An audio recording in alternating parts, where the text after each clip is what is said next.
In this episode of the Plant Pod, I sit down with Anita O'Brien from Praxis Care. Praxis Care is a social care charity that was founded 40 years ago. They offer a wide range of services across the Republic of Ireland, Northern Ireland, England, and the Isle of Man. They support adults and children with mental ill health, autism, intellectual disabilities, and dementia in a range of services and levels of support. Within Cork, currently all Praxis Care services support adults with autism, including respite, residential, and day services. I cannot thank Anita enough for giving up her time to come and chat with me here on the Plant Pod. It is really appreciated. This is Season 2, Episode 4 of the Plant Pod. Let's get into it. Anita, thank you for joining us here on the Plant Pod. It is really appreciated. Thank you, Ross. I'm absolutely delighted. Absolutely delighted. First podcast. So thank Hopefully you, Ross. first of many. So with my guests, what I like to do is I just like to, at the beginning, just ask them how they got started in horticulture. So for you, how did you get started in horticulture? Well, how I got started in horticulture, is I was in between what I was going to do and what I wanted to do. So I had previously studied in a whole different arena, and then I just stood back and I had a look and I said, no, that's a path that didn't feel right to participate in. So I was wondering what to do, what would suit my nature and what would suit me. And then an opportunity came up in an organic college. And it was horticulture, and a friend of mine was studying horticulture there at the time, and I really liked how it sounded. And I just went down to see the place and I did an interview. And from there, I really liked the whole, I had only a background in nature from the perspective of my childhood, where I grew up close to the woods and out in nature all the time, but I had no horticulture for growing vegetables or the names of plants and all that kind of experience. And that was the beginning of that journey. And that's how it started, because I met people who were very kind and caring, and they were providing not just knowledge, but it was that much more of a supportive, caring environment that I was like, I can flourish here. Yeah. And that's how my horticulture experience started. So would you say you kind of fell into it? I fell into it in one sense, and I was guided into it in another sense. Yeah. I don't know if that makes sense, but sometimes there's an awful lot of people that I know who work in horticulture. We all seem to have had this tendency to fall into it, but it wasn't really a fall. It was more, no, we blocked that particular universal path. So we've opened up another one. So you're going to do a little U-turn here and have a look, because when we're around nature, especially, and I can't say this across the board, just in my experience, my sensitivities were high. Yeah. And I was trying to be in the world in a nature that didn't suit me, that wasn't my natural way of being. And when I went toward horticulture, I found this is something that not only it lets me be who I am, but it'll allow me to blossom into who I'd like to be, even though I didn't know at the time who I'd like to be other than just myself.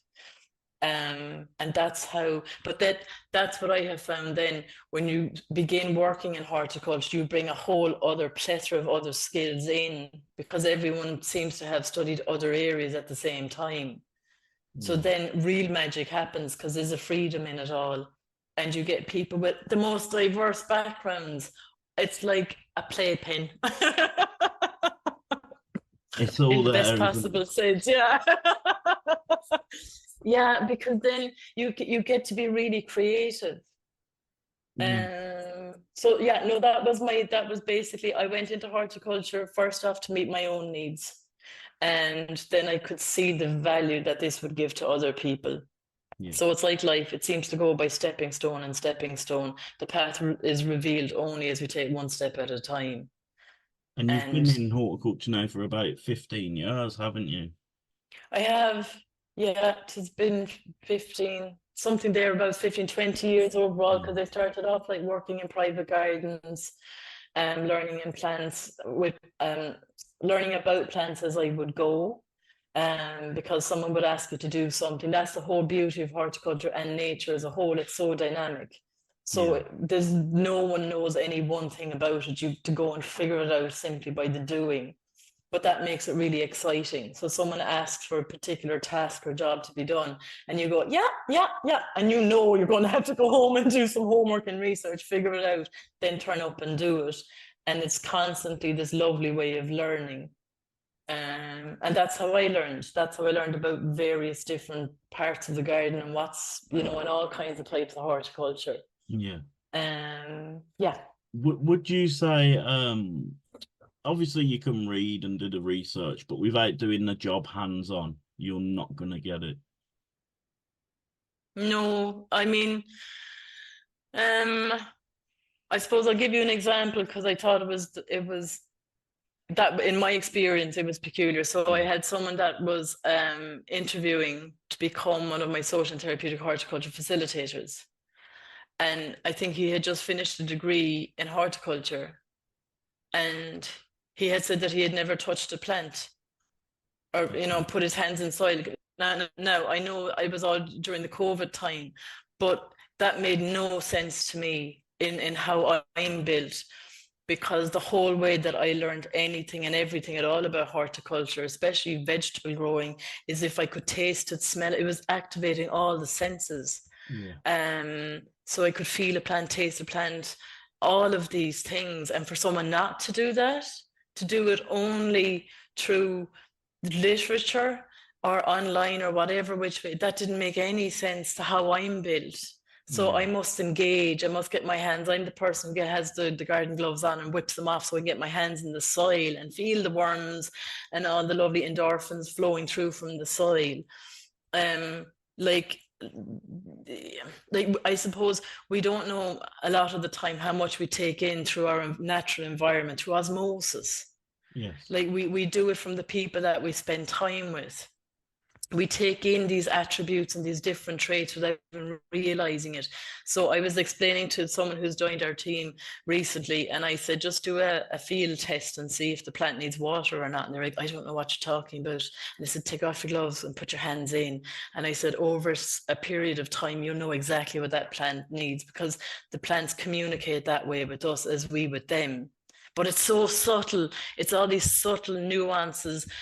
But if you don't interact with our environment, you miss out on it because it won't make sense. You'll have all this knowledge, but that's not a lived experience. And I know I'm all about living experiences. You'll have the knowledge without any practical experience to put it into context. Yeah, exactly. It's context and it's balance, because we do live in a world where it's bringing in as much harmony and as balance as possible. Yeah. So we all have different skill sets. Like there's someone that I will go to because they're really, really good at researching, and they know exactly where to go to find the information that's prevalent to what we're doing. But I'm one of these people that I don't pull, I invite the strength out of other people. Yeah. And by focusing on people's strengths, they get to blossom and flourish in what their particular areas are. And we all benefit from it, because I'm like, I love to do things this way, but we all have different way of processing the world and understanding the world. And there's always going to be balance. Yeah. And I love that, because there's a place for everything. Then it's like jigsaw pieces that all fits in beautifully together. So your job now, where your career has gone, is therapeutic horticulture, Yes. isn't it? So Yeah. when roughly, because I remember reading some stuff a few years back about therapeutic horticulture, but it weren't in this country. It was in Australia where I was reading it. So when did it actually come here? Has it been here all the time? And I just read the wrong stuff, or is it a new kind of thing? So I don't know the exact ins and outs of social and therapeutic horticulture. But what I can do is I can give you my background and understanding of how it came about here. So like when I first started here, they were running horticulture sessions. So they were taking the people that we support, both residential and day service, and bringing them down to a glass house that we have here and out to the kitchen garden and running sessions with them. So doing horticulture, basically, a nature-based sessions with them. So that was going. So I started off here as a horticulture facilitator, and I was doing that for a lot of years, maybe, I don't know, around 10 years. And that was working really, really well. But then you begin to see, it's like, from my understanding, so then we had a person come over from Thrive. Okay, yeah. So he was doing like an introduction certificate type.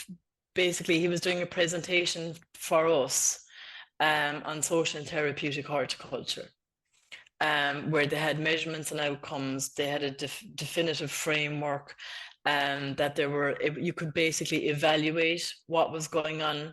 You design your program development, then you assess how it's going, and then you make recommendations and evaluations based on that. It was really inspiring. Then he had gone through the kind of background of the formalized social and therapeutic horticulture and evidential-based treatments, things like that. So that was really, really beneficial for us. So for us as a small team here, we spoke about it. We digested and processed the information, and then we got on with our day-to-day, which was absolutely fine.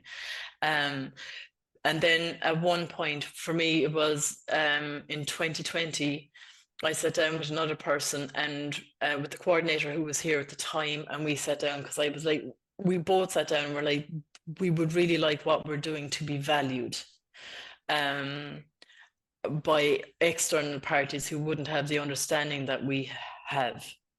And that's when as we were talking, so we'd sit down every lunchtime together, and it just got the ball really rolling about coming up with a framework that was measurable, where there would be this value placed on the input that we were providing. Because what we realized very quickly when we sat down and went through what we had learned from Thrive as well, which was like, we do these things almost unconsciously. So I can gauge someone's behavior, what their needs are intuitively. But we live in a world that likes to have a framework, has a measurement, has an understanding of where it is that we're coming from. And I completely understand it. I could see then very quickly the importance of, if you come along, Ross, and you open up one of the social and therapeutic horticulture programs that I've tailored and designed to an individual, you see it, it looks very simple because it's meant to be, because we've designed it in such a way that anyone can run these programs.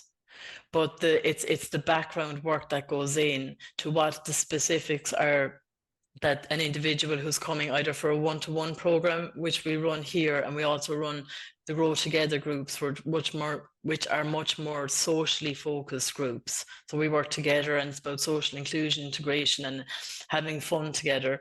But that's how that was kind of the inception of where our STH service came from. It was putting in, so I could explain clearly to someone else what it is that I do, why I make the choices that I make, and that we have a professional expertise in our area that is good to value, because it does bring a therapeutic service to people in a way that is understandable to the rest of the world. Yeah. So that was the beginnings of it, but like that's been since 2020, we're in 24 now. It's like evolving really quickly in a really positive way. And yeah, our service right now, as in the nub of it, where we run our one-to-one programs and our group programs, they're just running smoothly and splendidly. It becomes a self-sustaining system, and that's what I look for in everything that I do. I want the system to go from its inception to be able to stand on its own 2 feet and hold itself up and run really smoothly, that it looks easy. That's the beauty of everything that it looks easy because people don't, it's like a swan. People don't see the feet going underneath because all the homework has been done. So by the time we have someone coming down for a session, a participant coming, it's all about fun and joy. Yeah. So it's Praxis Care, isn't it? Yes. Praxis Care in Cork, yeah. So, I mean, they are a big company as well, aren't they? You're based in Cork, and they do have other locations. They do. They have, Do you run every day? So therapy sessions every day? Or is it set days? The way we have everything organized here is because we all work part-time, and I have a core social and therapeutic horticulture team that are made of magic. And I really mean that. My team are sacred to me. They're fabulous. When people join the team, I ask that they bring their smile, their open heart, and they don't have to know anything about horticulture. That can be learned, but your openness comes as you are. Yeah. So basically what we do is we all work part-time, but we have it structured in such a way so the sessions themselves run from a Monday to a Wednesday. I have 2 social and therapeutic horticulture facilitators, Aoife and Eddie, and they run the day-to-day operations of it fabulously.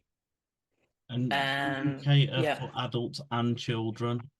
Or is so we cater for adults only at the moment. So people attending our services, they're all 18 upwards.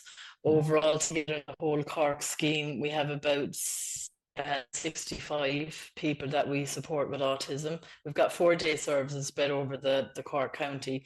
We've got 2 residential, and we've got a respite. So we have a lot of people. So from our program, we have a base on a rotation basis. So basically we've set it up so we can meet as many needs as possible. So overall, on an ongoing basis, we meet about 40, just over 40 participants per rotation. So we're constant, and it was from there. So we had the one-to-one programs are designed for those with specific needs. So we have a referral pathway that we built in and put in place. So that means people know how to get in touch with us. We're very clear on what it is that this is to do with advocates, staff, whoever would like to utilize our service on behalf of the people that they support. They come to us with a specific referral we have 4 headings. So they're cognitive, physical, social, and psychological. Basically, we just needed something to build our framework on. Because the best way to get measurements is it has to be quantifiable. So it has to be measurements that we can actually pull it. It can't be subtle. It can't be subjective. It needs to be as objective as is possible. We're finding that's beginning to change, but things are changing every year, to be honest, because the beauty of our service here is it's tailored specifically to the people that we work with. So but the whole framework itself can be transferred and used everywhere. Yeah. So I had set the intention when we were first setting up this particular framework that it was going to be a benchmark that other people could literally lift it off the table, no matter where they were working, what surroundings, with whom, it didn't matter. And they could adapt it accordingly with ease and grace. So that's how we developed the one-to-one programs. And from the one-to-one programs, then we have people as part of our cohort who would have less needs than others and would enjoy social engagement. So then we offer, that's how the Grow Together groups got set up. And we set those up. And in my head at the time, this is 3 years ago, I thought it'd be lovely for different day services and different people to like cross peer and get to know each other from different, and everyone very quickly and gradually went back to what they wanted. But so we're constantly learning. So I left because I was like, they've gone back to where they're happy. Yeah. So it's always person-centered. It's always led by the individuals, always, always, always. They're at the forefront of this. and all we're doing is putting wheels on it. So they lead the direction that it's going. And that's why being open in our nature and adaptive is the only way in for this to work, because then magic can happen when it's not being so. All I needed was the framework. Once the framework is there, you tweak the bits that require tweaking, then you leave it alone. Yeah. When you say about referrals, do you get like GP referrals as well? Do I? Sorry, do I what? Get GP referrals, so like NHS referrals? No, not at the moment. Okay. So at the moment it's specific to attendees of the people we support here in Praxis Care. But we're a very diverse and inclusive team. So what we have done at the moment is I ask people when they join my team what their passions are. And then once they settle in, I do give people about 9 to 12 months to settle in.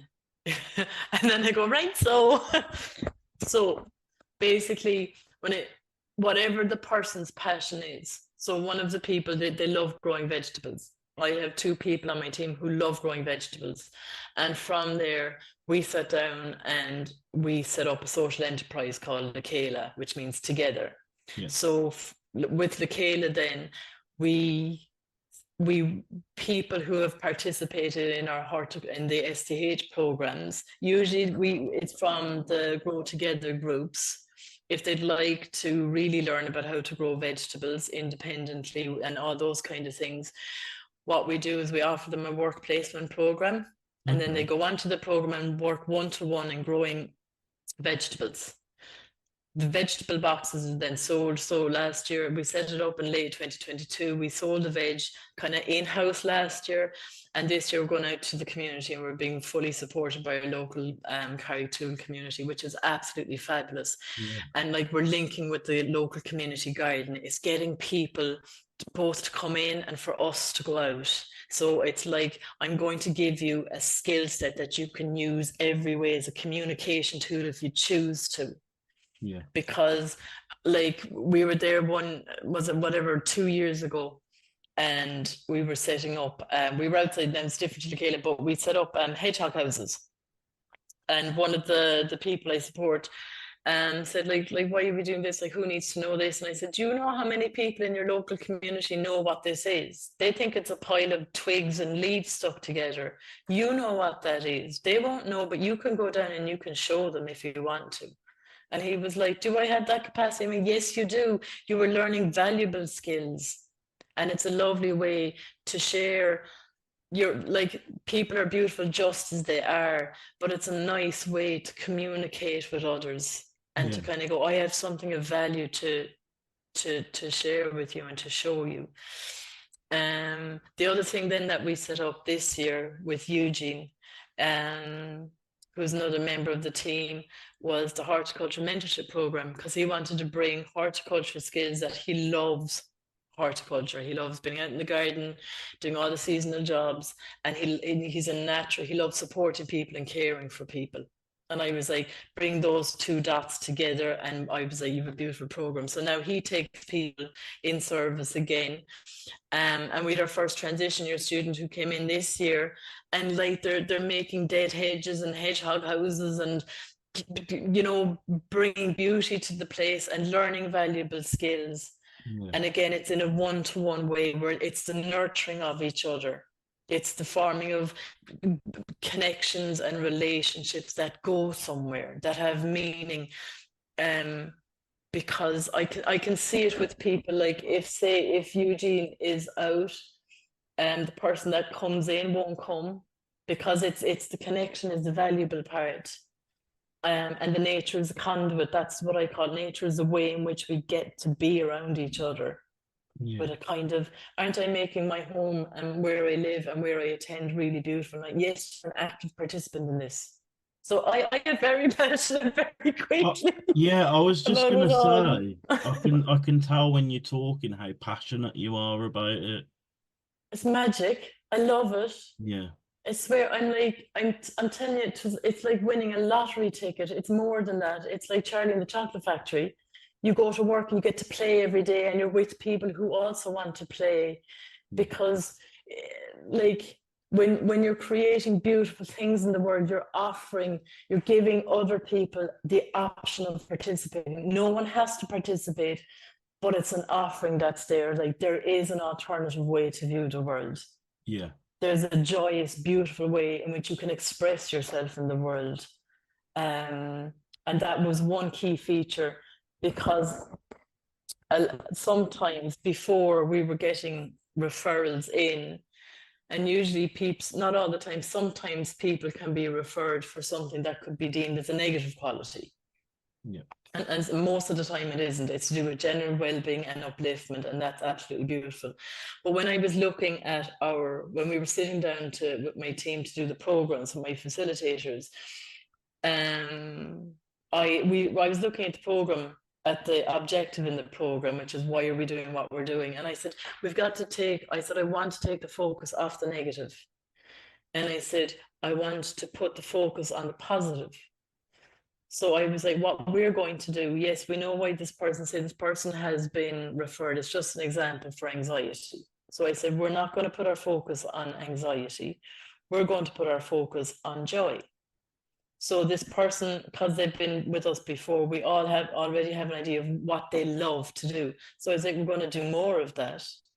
And the upshot of that will be a natural fall in anxiety. Yeah. But the focus goes to where you actually want it to be, as opposed to, a lot of the time in the world, we focus on what we don't want, rather than, well, what is it that you do want? Because very few people know what they actually want, but they know what they don't want.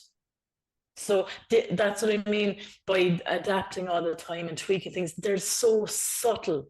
They're a very subtle thing. They're really nuanced, but they're incredibly powerful, because you move in the direction to which you're like, yeah, and they go, why is this person so happy? Because they're dancing in puddles and playing with Anita. It's like taking away the negative, isn't it, and just focus on the positive.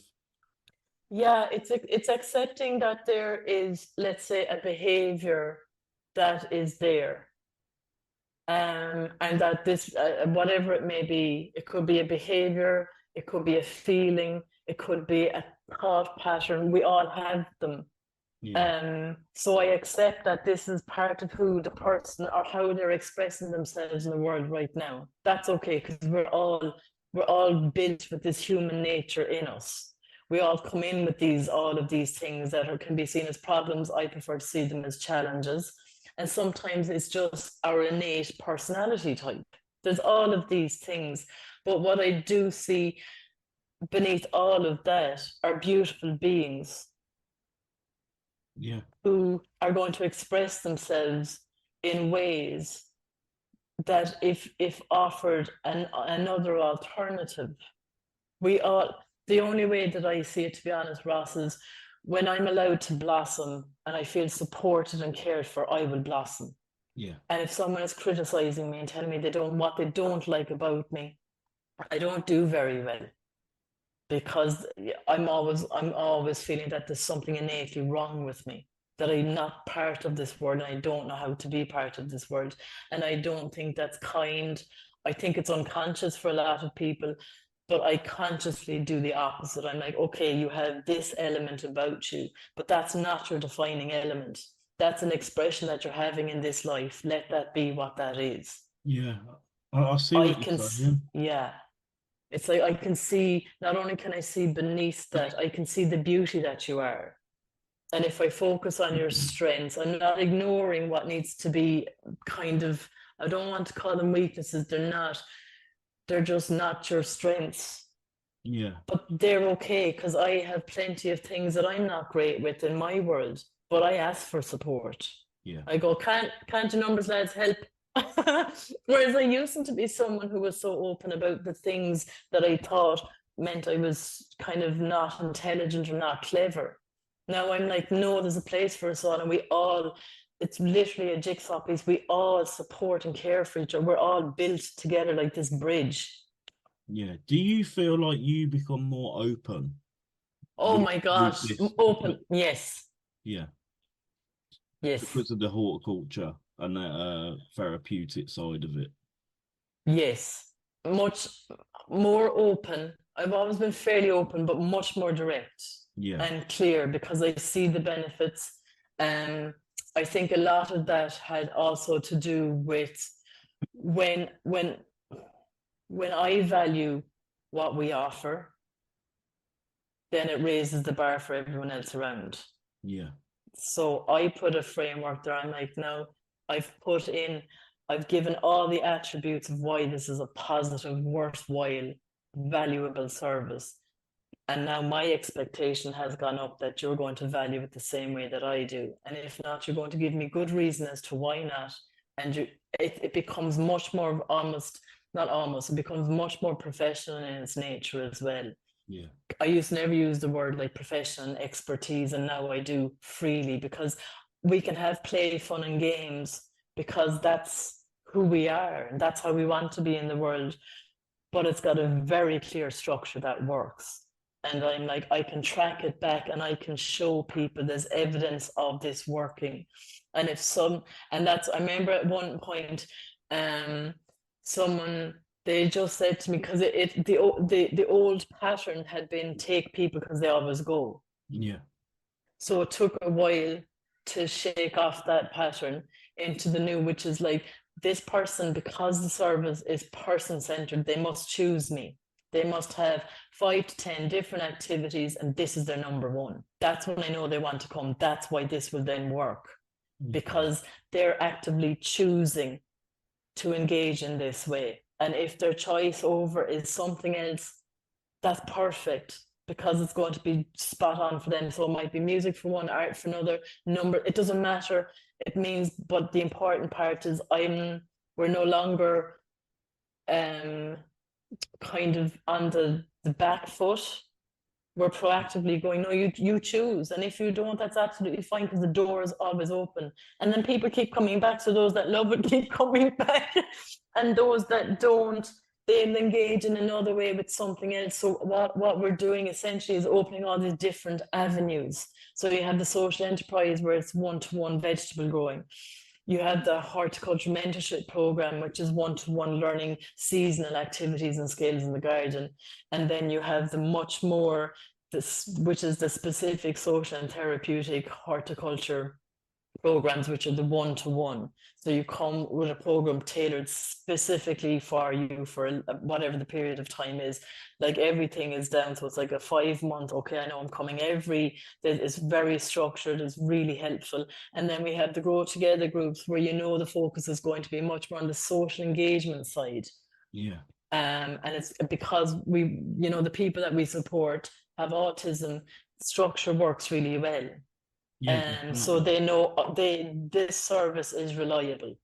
Whoever's meant to turn up is there. My preferences are always met. We're incredibly clear. And I think that I've learned that from being with people with autism. They've taught me how to communicate really clearly and honestly.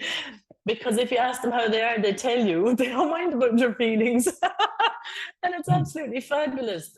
As I was saying to someone today, I was like, they must wonder what in Ireland, we spend all our time, our beginning gambit every time is, got a shocking weather today. It's either raining, dry, to something about the weather. Like, we do the oddest things in society, and they look and go, I don't know, they keep talking about the weather and they actually wanted a cup of tea. I don't understand. So they have taught me how to get straight to the nub of something. Yeah. And to express it multiple ways, and then get the feedback to be sure that I'm hitting the right mark to what their expectations are. So that's what we do. We kind of go, am I fulfilling what it is that you'd like from me? And they'll give a clear yes or no. And I'm kind of like, right, I'll adjust accordingly. You're perfect. Yeah. So for the beneficial side of it, how do you see it being? How beneficial is it? Because obviously it's massive, and what you're doing is great. But do you see the benefits in the adults that are coming, and how do you see the benefits? Well, I see it in subjective ways, and I see it then from the actual programs themselves and what we've put in place. So, like under the headings. sorry, the four headings. I'm just thinking of my answer because I have someone in mind. So I do better with examples. So can I give you the example of this? Okay. So we have a young man who is participating. We started this program at the end of this rotation, end of January. Now we're April. So he had done a rotation previously. The reason I'm saying this is because Eddie, who facilitates, my preference is that people come down to the glass house for their STH session. So they're, you know, it's kind of like they're showing me, yes, I want to participate in all the plants and things and everything are there. And like that, this is what I mean. So we adapt accordingly. So we knew he wanted to engage, but he didn't want to come down. So that was okay. So Eddie has been working with him, facilitating with him steadily for the past, I don't know, 5-6 months now. And it's tiny incremental steps every week. And I remember at the beginning, it was like, how do we know this is working? Like, because every week, out of all the activities he can do, he settles with this one. And he'll do every week. So it might be by the end. So now it's like he wouldn't get up from his desk and do anything. So he might like just touch the compost and that was it. Yeah. And now he's beginning to get up. He's beginning to actively engage. So like what I mean is Eddie brings up all the tray with compost and everything all together, like as a mobile unit, and brings it into him and has one activity, we're going to do this. But it's the benefits are when you see someone beginning to engage because they're choosing to, but you're not doing it with the expectation of our outcomes or the expectation of what we assume to be what a success is. And that's when we leave people be, the key to all of what we do is consistency. You turn up when you say you're going to turn up. And we can see these incremental steps that other people might overlook because most people spend their lives rushing around the place. And I'm like, he got up and filled a watering can today. Oh my God, will I go down and get chocolate for everyone? No. Like you'd have this party when you see how it moves, because you see the movement. And it's again, the successes are not rated by what we see in the media types of successes. It's so much more subtler than that and more powerful because it's consistent. And it's consistent in the way that so Eddie is this particular person's facilitator, so no one else steps in because the relationship is built on trust. So you're reading all of these things and you're incorporating all of these into the program. And then the shifts begin to move. It's like the beginning of a volcano. It starts really slowly. And the next thing, they're at a different baseline to where they were a year ago, and you're working for another year. Now, for other people, it is a much faster process. But the thing is, the fact that I'm working with someone who's willing to change their routine from what they've always ever done before. And it's simply because I'm like, let's try, let's give it a go. If it doesn't work and you don't like it, that's fine. Yeah. So like there's lots of different ways that I could gauge it. But I think that one for me, that's the picture I got in my head, is really powerful because to everyone else, it mightn't look like a whole lot. But to this individual, it's mammoth, it's massive. Yeah. And that's where the success lies, not in the perception of the outsider looking in, but for the person experiencing the change within them. And it's a change because they're like, I trust you enough that you show up, you say you're going to show up, and you keep steadfastly staying with me through this. And that's what success is. Would you say they kind of get more and more trust as the weeks go on? Oh, absolutely. I think trust, because for me, it's just like what I said earlier on, like nature and horticulture is the conduit. It's the conduit by which connections are formed, but it's the connections are the important part. Because when I can feel from someone else that they genuinely enjoy my company, they genuinely care about my well-being, and they've taken on board my preferences, They know what I like. They know what I don't like. So they get rid of the things that are, you know, if we can say whatever trigger points is there, we remove those. All of that is unconsciously going into this person. There's an understanding that this person cares because they prepped it and everything in such a way that I really like it, but it looks seamless. That's the beauty of it. Yeah. But it's like someone knowing exactly what you have in your cup of coffee in the morning or what you don't have. And you go, oh, that's so thoughtful. But you don't think anything of it. You go, sure, why wouldn't you know? Like I told you. And that's how this goes. And that's when people like us all, when we form connections with each other, that's when we begin to open up. Yeah. But it's the opening up it's the beauty of, in my experience, it's the beauty of people with autism allowing you into their world. And Yeah. most of the world sees it the other way around. They see it as me kind of, you come into my mainstream world. It's like, no. The magic is when I'm allowed into your world, because that's sacred to you. And you've given me a snapshot of what it's like. They have to let And you we just in, happen don't to do they? it through nature. They do. Yeah. They do. But they'll do it in their own way. And for us, that's through nature. Yeah. So with nature, I know we was talking a little bit off air as well, Yeah. and being good for the spirit and being good for the soul. Yeah. How do you feel that nature really helps? Like Well, the smelling of the trees or the rustling of the leaves, the river, hearing the river go. that's it, isn't it? Yeah. That is it. Like nature. I had a conversation with a friend of mine once who's going to give a talk about trees. And he wasn't sure kind of what to say. And it's much easier to chat to someone when you're not the one giving the talk. And I just said, every tree is beautiful. Every single tree is beautiful. Doesn't matter what it looks like. It's beautiful because of what it is. There's some trees and they're tall and slender and full of blossom and flower and green leaves and beautiful. There's others that are fallen over, that branches have been ripped off, torn off, all beautiful. Because every part of it tells its story. Every part of it is valid.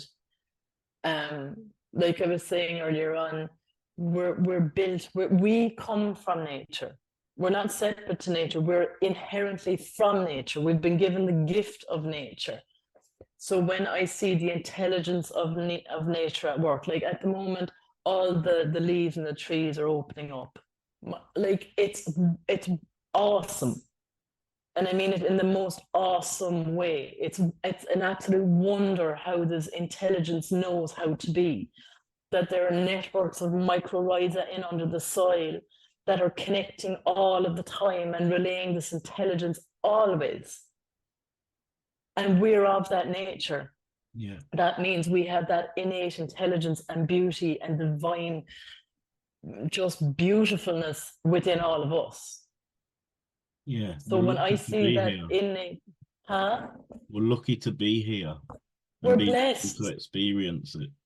Absolutely. Like I just think I had the deepest of gratitude, not only for what I do, but the fact that I can view the world in that way. Because when I saw the world, the natural world in that way, like it's very disarming. Yeah. Because you realize I cried, but then I cry when I see a rainbow as well because I get so excited. But it has that beautifulness of when you realize you're made of this and that all you need to be, this is my key to everything, all you need to be is exactly who you are, who you truly are. Yeah. Not what society tells you that you are. We're not, it's like I said earlier on, we're not built for straight lines. We're not built for boxes. We're the curves, we're the flow, we're the river that flows. We're all of these beautiful things, and everything about each of us makes us fabulous and incredible reflectors to each other. Yeah, everyone's different. And it's the differences are the key in. Yeah. Because so much of the time, nature's always different. Like, you know, that I don't know where they have the saying from, but you can never stand in the same piece of river twice. I mean, that there's this wisdom all our wisdom comes from nature, because it's showing us all the time your inherent beingness is right here. You don't have to work for it. You don't have to find it. You don't have to dig holes and try and get it. You're already all of what you're looking for, only to realize it. Yeah. And when I spend time, for me, in nature with people who are on the spectrum, I get both. Yeah. I have the privilege of seeing nature, the natural world, through their eyes, through one other specific person's eyes, and I see the world in a completely different way. Yeah. And it's the most beautiful way to see it. In future, how do you see social and therapeutic horticulture growing? I know it'll become a standard practice, because people's requirement for nature is, in my view, is unprecedented. People need in my experience, as people's hearts are opening, they realize that they're not separate from any longer. So when we're not separate from, I cannot harm another living being without harming myself. So Yeah. therefore, there's a symbiotic relationship all of the time, that nature is not a resource. It's not a resource. We're not robots. We're not this thing where can I get the best use of you? That's not how we are. That's not how nature is. That's a perspective that we can take, but it's not a true perspective. It's valid, Yeah. but it doesn't mean that it has to stay that way. Because it's like that saying, when they cut down the last tree, that's when they realize what they had all along. But that's not a requirement anymore. We don't need to have everything clear felled and taken away before we realize, oops, we can don't mind the oops. I can see it in primary schools, where they're bringing like the raised beds and growing in, they're bringing it in local here in the community gardens, they're bringing it in everywhere, because everyone, whether they realize it or not, is soothed by nature. Yeah. Because it naturally soothes it. We have these beautiful heads and beautiful minds that allow us to create fantastic things in the world. But we have a heart-brain connection that needs to happen. The brain is in my view, my mind is in response to my heart. And Yeah. we've lived for a very long time where the mind is like, I know what's going on, I'm leading the show. And it's like, oh dear. And now that's being realigned into its correct harmony and balance. And that's the way I view it, because people maybe it's because of what I do at the weekends. I go off for the walk in the woods, or I take off my shoes, or I go to the seaside with my friend and my dog, and I sit and listen to the water. I feel the sand. But there's a reason why nature soothes us, because we are that nature. We've just gotten really busy, and it's okay to be busy. That's like, busy bees are beautiful, but even they sleep in flowers, they get tired. But the pollen still gets collected. But when there's an appreciation for all sentient beings, just because its intrinsic value is in its beingness, not what can I get from it. You are it. You've won already. Yeah, it's kind of like you don't need anything else from it, do you? You've already got the winning ticket. Yeah, that's it. Like, I was thinking this the other day when I was coming into work, and I was just thinking, like, so frequently we look outside ourselves for these miracle things to happen, for something to happen, or something that we want. It's usually based on our wants, but we are the miracle. We're it. The moment we took a breath and decided to, yes, I'm going to engage in this whole experience we call life on this earth, on this planet, fabulous, you've won. Yeah. Like, and then, yeah. No, I was going to say, you touched on the primary schools there. Yes. How important do you think it is to bring horticulture to the curriculum? I think I think lots of things are important in the curriculum, because nature, the key element in nature is it calms our nervous system. Yeah. Like we have the Schumann's resonance, which is the heartbeat of Mother Earth. So the minute you take off your shoes, you're increasing your connection. I see that with my animals. The cat and the dog, they love to sleep under trees. They're always walking around with their pads. They don't have rubber insulation that keeps them at 2% or 3% of getting that resonance up into the system. So basically what we're doing by engaging in nature is we're soothing our nervous system. When we soothe the nervous system, it's like the vagus nerve. So we have the sympathetic and the parasympathetic. You're bringing your fight and flight response right down. You're just calming it down. Then the minute I know myself, when I'm in a calm state, in a neutral state, I make good decisions and good choices. Yeah. Because they're coming from a centered place. So if someone wants me to concentrate on whatever the thing it is that I'm to study, when I do that in a calm, centered way, it makes the whole process much easier. Plus, when I say calm and centered, there's the physical aspect to it, then you have your whole emotional aspect to it. We all get bothered and upset and things that happen in our lives. For adults, sometimes it's a little bit easier because we get to talk about it. That's the beautiful requirement when you have nature and horticulture involved, is you're taking that amount of speaking out of it. Yeah. And it might be sad face today. Okay, let's go sit together, because in presence together, I'm giving you more than anything else I could ever offer. I'm being present with you. I'm not taking it away. I'm validating how you are. I'm letting you be. And it's the same thing. We always blossom when we left to be who we are. We'll all have these moments rather than, so I have a whole thing, a positive, like all of these changes are happening in the education system, but all systems are beginning to change, because from where I'm coming from, systems are built for people. Yeah. When the systems no longer serve the people who are using them, then the systems must change, not scrap them. I don't take anything away unless you've got something good and solid and better, a better evolution to put in place. Until such time as that happens, incremental changes are the way to go. And nature will naturally do that. Yeah, it will. No, 100%. I totally agree with you. We are lucky to have the planet that we have. Absolutely. And to feel it and to be there with it. Yeah. What would your advice be to anyone who wanted to get into social and therapeutic horticulture?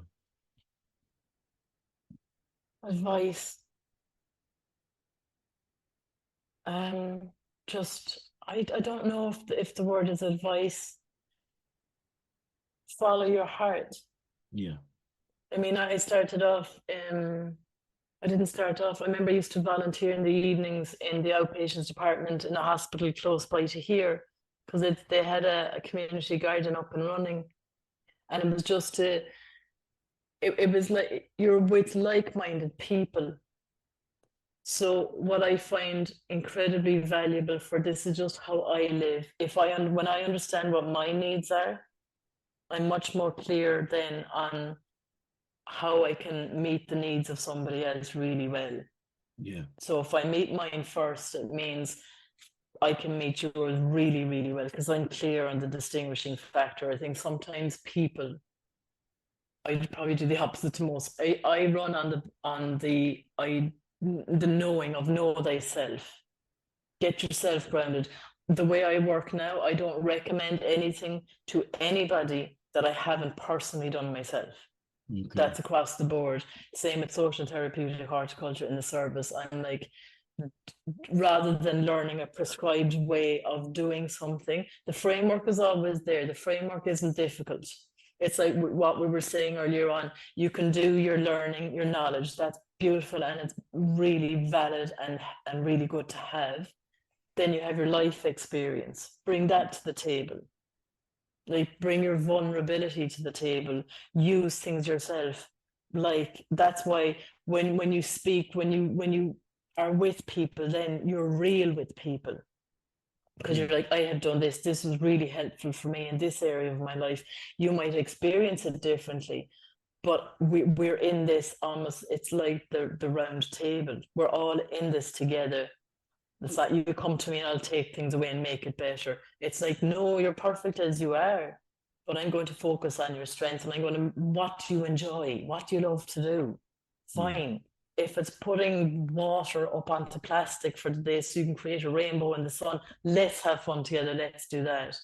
But I'm really mindful of that it's this parity all the time, that there's this sense of equality between us all. And if you're going to engage in this, be clear on why you're doing it, because it's of incredible value. And it's a beautiful way to be with other people, but it's also being really clear about our own needs first. I think if you get that, you could do anything in life and you're going to be doing the right thing. But a lot of the time they go, I'll fix you, but I won't fix me. I'm like, no. Put down the spade now and think again. You know how you said you'd have the sessions with adults with autism. Yeah. Do you believe it will help as well, even if you haven't got a disability? Oh, I think it's across the board. Yeah. Oh, I really, that's that, like, there's a reason. Oh no, I like I said there, everything that I would suggest to someone else, I do myself. Yeah. So I'm not just saying like someone to sit by a tree, I sit by a tree. Yeah. I calm my system down. I mean, I'm saying things in a very practical way, because we all benefit from nature. Those who are drawn to it, there are those who like this conversation, it won't appeal to them. It won't be their cup of tea and they won't want to, and they won't even know what we're talking about. Yeah. And there are others that it'll be as obvious as day. But what I'm doing, or the approach I'm taking with social therapeutic horticulture, is open the door to everybody, not just people who have different needs, especially it's everybody this door needs. And that's what we're here, and we're gradually opening up that door. But gradually is happening a bit quicker, because I'm just like, if something works for me, why wouldn't I share it with you? Because you and me are the same, we're not different. Yeah. And if I can hold space for people, then come to the garden. Like the excitement I feel, the excitement I feel when a seed germinates is the same every time. And I also do a big thank you, because I didn't have to get involved in crossing my fingers and work. but everyone has that. Yeah. When we care and nurture for something that isn't us, but it doesn't require massive amounts of, there's no neediness involved. It's like, it's just growing, and now I've got beautiful flowers and I've made my life more beautiful. My gosh, isn't that what we want? I mean, why wouldn't we want that? And if I can gift that to others, then I do that. Like, I had someone visit my house the other day, and I said, oh, you got lovely flowers. I have flowers in a vase. And I said, yeah, I get myself flowers every weekend. Like, what? I said, I do. Because I love flowers, and why wouldn't I? But if you like flowers, I can get you flowers too. Yeah. But it's exactly like that. It's that same principle where it's okay for us to be supported, cared for, and nurtured. And it's equally as important, not just important, but it's okay to have fun. Yeah. It's okay to like lose yourself in hours and hours of counting earthworms or whatever you want to do in the garden. We're allowed to have joy. We're allowed to play together. And I'm one of these people who will insist upon it. Yeah. Like, I've had people who have arrived and they've been there with their phones. And I'm like, do you want me to plant that for you? And they're like, no. I'm like, put it away, so, because we need these 2 hands for turning compost heaps. And they're like, I don't know. And he's just joking. Oh, I'm not. I could plant in the bed with the carrots. But when everyone engages together, they're going to have their own experience of it. Yeah. But like, when you play with people, you stay with people. Like, isn't that, I know there are all these kind of cliche phrases and sayings, but they all have this wisdom, because the answer to everything that we're engaging in is really simple. And nature is really simple. It's really simple. It doesn't need complicated. It's like, why did they make it so hard? You're like, I don't know. You, When will they ever wake up? Ah, they're on their way. you just need to go outside your door, don't you? Go into your Yeah, garden or even just walk down the street and nature's there for you. exactly. Like, even when the birds are chirping, all of it's there. And like everyone, because like I spend quite a bit of time with my nieces. I have two small nieces and they're absolutely gorgeous. And they play with me the way I play in the woods. Yeah. So like I have been told by them that like, you're not like an ordinary adult. And I said, what's an ordinary adult? They're very serious and they talk about stuff that they're very serious about. And I went, yeah, no, they're not my cup of tea either. I said, I like the fact that we're going to have fairy houses. We're going to count the leaves in the tree. Like, we're going to play together. The only difference is when they go home, I continue as I am that way with other people. Yeah. And I welcome people, like I said earlier on, I welcome people to the party. You can express yourself in this way. Fine, we all have moments where we're serious and all of that stuff, that's fine. But what's wrong with playing? Yeah. Like, what's wrong with being a grown-up in a way that you'd like to be? Because no, like we were saying, no one has this manual for what it is to be a grown-up. But like I prefer to be a fairly content, happy one than an unhappy, grumpy one. So Yeah. nature provides me with that, like it just brings me joy. I can And see that. I really can. And the way you're so passionate when you talk about it. yeah, like I don't know, it works for me. It's not Yeah. just that it works. When I see the nature outside of me, what it's reflecting back to me, when I can witness the nature being beautiful outside of me, it's telling me that I'm beginning to see myself that way. Yeah. And that's lovely, because then that tells me when I see another being, another human being, and I can see them in their innate beauty, we begin to be these positive reflectors for each other, as opposed to the things that we don't like. Yeah. So I just decided a long time ago to change my focus on what I didn't prefer to what I do prefer. It doesn't mean I have a blinkered view of the world, but because nature has this capacity always of accepting just what is. It's right here. This is how it is. And what we have as part of our framework is how we choose to participate in it. So I can choose to be that the outcome, the outlook is going to be a positive one or a negative one. That's my choice. That lies in my hands. Yeah.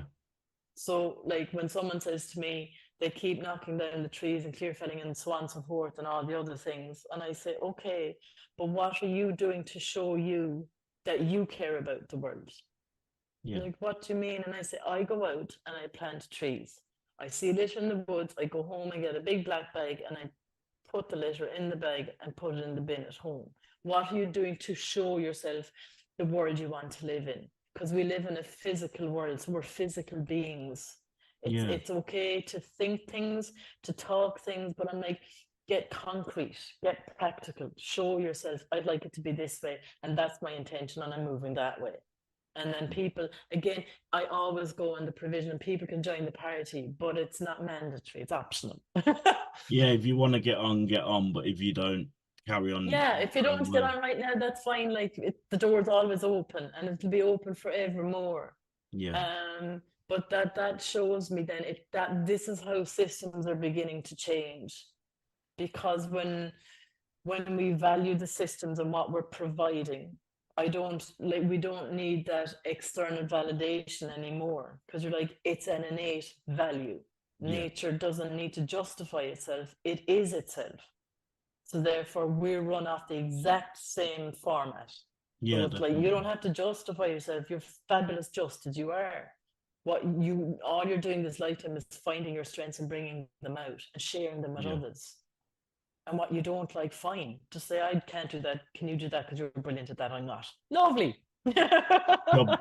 Cross jobs. Yeah. Before I let you go, I've got a question for you. And what it is for this season of the Plant Pod, I want to ask every guest the same question, just so I can see where their answers are. So, Anita, we've been called, they've put a colony on Mars. You're allowed to take one fruit, one vegetable, and one flower. What would you take? And I definitely have to go. I can't just stay here. Okay, you can stay here, but you've got to send one fruit, one vegetable, very and good. one flower. Okay. Fruit, apple. Ooh. Vegetable, first in my head, broccoli. Don't know. Flower, daisies. Okay. I haven't had them answers yet. Go on, Everyone said really. strawberries at the moment for the fruit. Strawberries. Yeah. Oh, I mean, I love strawberries, but apples, though. Yeah. You can grow like a whole tree. Broccoli, I don't know. There must have been some little cartoon out there that popped up with broccoli and little two eyes. I went, okay, if you want to go to Mars, dude, you can go to Mars. Maybe because he looks like an underwater creature. I do Broccoli. like broccoli. I really do. Broccoli's lovely, but I don't. Yeah. And what was daisies? You see, I've just done a herbalism class, and you can eat daisies in salad. So I like my edibles. Yeah. So I bring edible flowers, edible vegetables, edible fruits. That's fine. What would you bring? So flower, I think would be a sunflower. Only, Oh, nice. yeah, I don't know what variety, but just because they're so big and so bold and so colourful. Lovely. Fruit, I think it'd be like blueberries for fruit. I do like a nice juicy blueberry. And it might be quite acidic and hard. And for You are veg, thinking ahead.